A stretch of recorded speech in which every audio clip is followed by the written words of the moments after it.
Rajan विचारेने supreme कोर्टात याचिका टाकली होती ती कुठे फेटाळलेली आहे, तुम्हाला मोठा दिलासा मिळाला? नाही नाही, दिलासा मिळण्याचा विषयच येत नाही आहे. ऑलरेडी हायकोर्टाने ती याचिका फेटाळली होती. त्यानंतर ते सुप्रीम कोर्टात गेले होते. जो गुन्हा माझ्यावरती नाहीच आहे, कुठला गुन्हा मी लपवलेलाच नाही आहे, परंतु चुकीच्या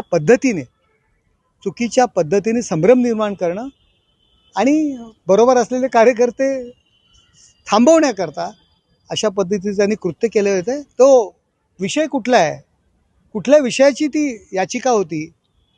ज्यावेळी मनसेची निर्मिती झाली त्यावेळी ठाण्यामध्ये मनसेची सभा उधळली गेली. हे काम हा बाळासाहेबांचा आदेश होता आणि ती सभा उधळण्यामध्ये नरेश मस्केचा हात आणि त्याच्यामध्ये त्यांना शिक्षा झाली होती, अशा पद्धतीचा आरोप त्यांनी मला केला होता.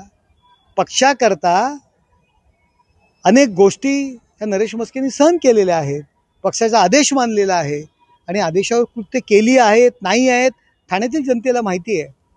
परंतु स्वतःची कातडी वाचवण्याकरता अशा पद्धतीचा जो आरोप माझ्यावर केला होता, हायकोर्टाने सुद्धा त्यांची याचिका खारिज केली होती आणि सुप्रीम कोर्टाने पण आज केलेली आहे.